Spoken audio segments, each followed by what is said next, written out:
Let's see if we can talk to our correspondent, Chris Ilams, who is also somewhere within the Lagos metropolis. Hi, Chris. Where exactly are you? Actually at Asarudin Primary School right here in Surulere. And of course, counting collation has actually started. This is one of the many polling units that actually started in good time, but it's not the case for every polling unit. I remember we just came back from one around Karimo. They started at about 11 o'clock because the beavers wasn't working, and the people said they were not leaving until the beavers started working.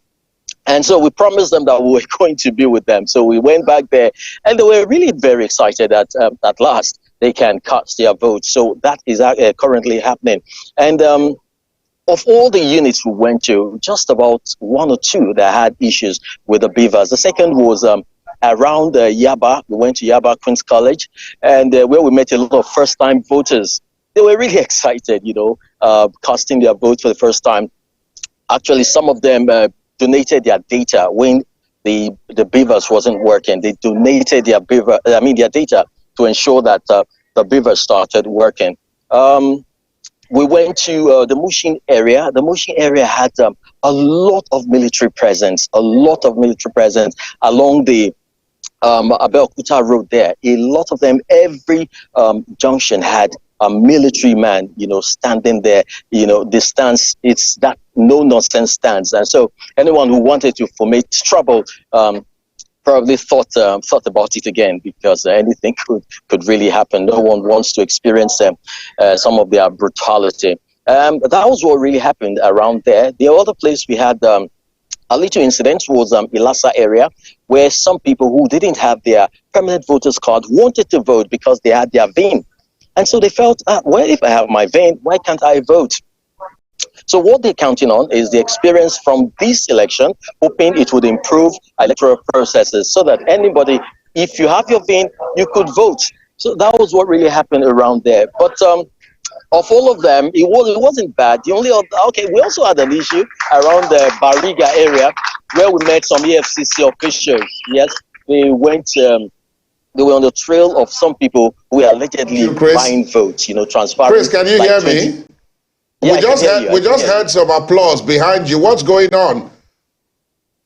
Yeah, the counting is actually ongoing. So now you can see, maybe we'll just go a bit closer to them, and so you see that the counting has actually started. So they're counting for the Labour Party right now. That's one. That's two. That's three. I think they just applauded the process because the process was seamless. So they loved it and they applauded it. So the counting. Let's listen in a bit. Let's listen in a bit, Chris, before we come back to you. Let's listen in a bit. 10, 11, 12, 13, 14, 15, 16, 17, 18, 19, 20, 21, 22, 23, 24, 25, 26, 27, 28, 29, 30, 31, 32, 33, 34, 35, 36, 37, 38, 39, 40,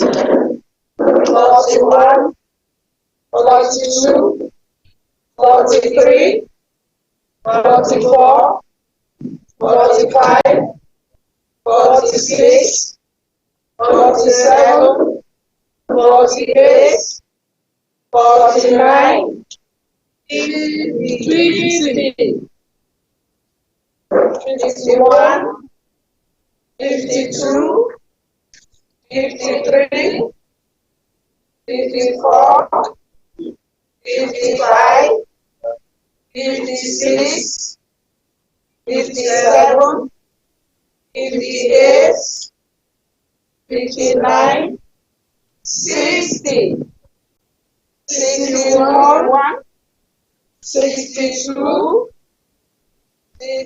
All right, Chris, we got the look and feel of what is happening there, the counting process, and again, as we have kept on emphasizing, it's not one shoe size fits all. There are some areas where things are going on pretty well. Everything has turned out the way it's supposed to turn out, and where you are, Chris, is one of the areas where that is happening.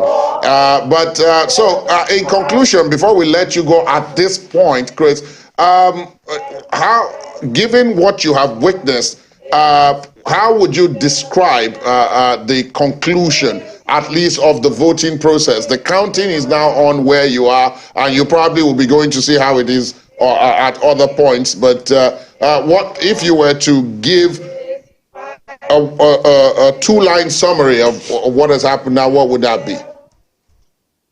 If we visited up to 20 polling units and you only had issues with one or two, the reverse issues, which were actually resolved before we left, and you should actually say INEC did pretty well. And of course, the people actually also behaved themselves. You see, orderliness. We went inside Bariga, the Ilaja area of Bariga.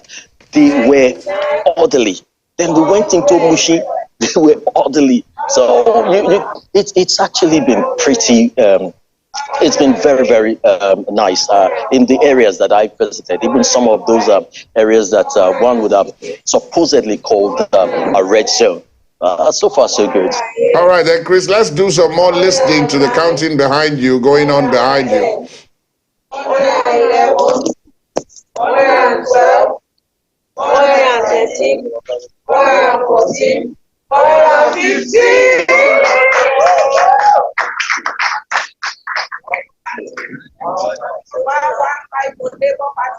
Focus on the counting. Focus on the counting.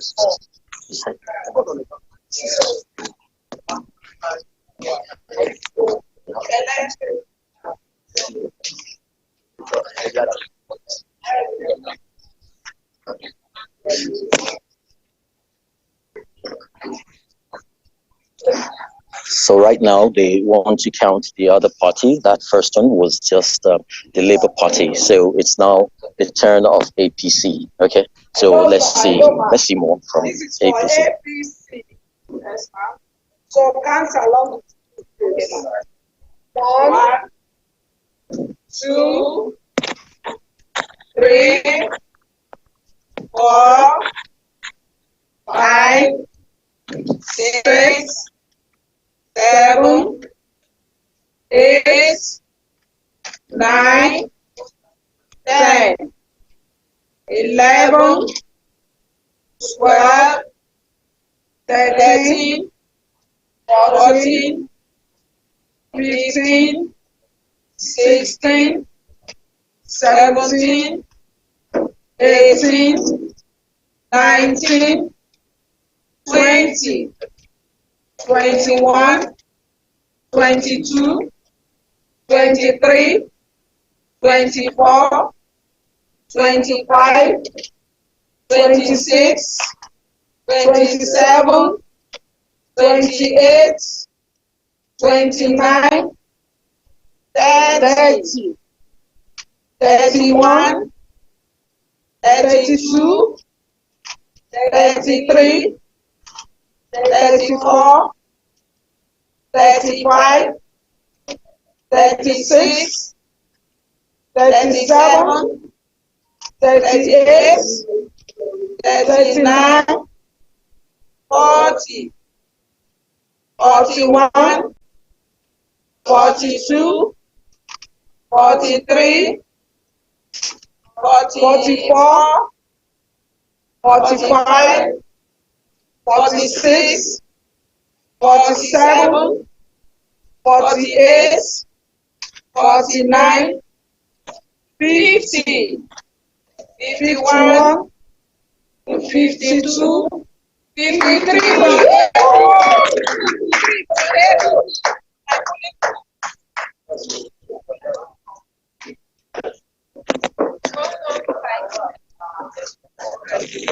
That was for APC. We also have PDP here. ZLP. Map. Okay, MAP had 1 vote.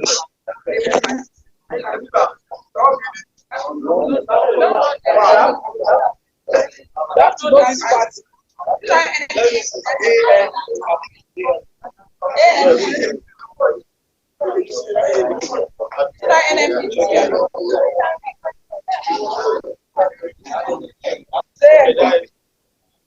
Hello, count with me. ANPP 1.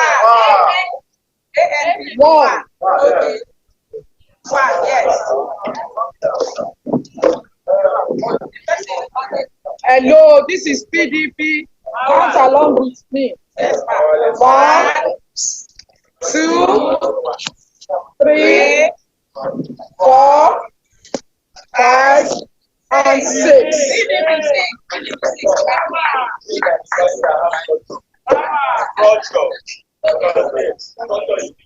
Hello, this is YPP 1.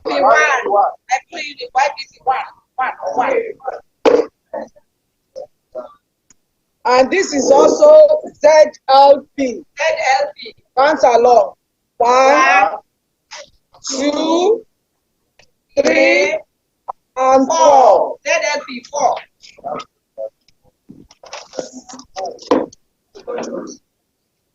Hello, this is votes 1.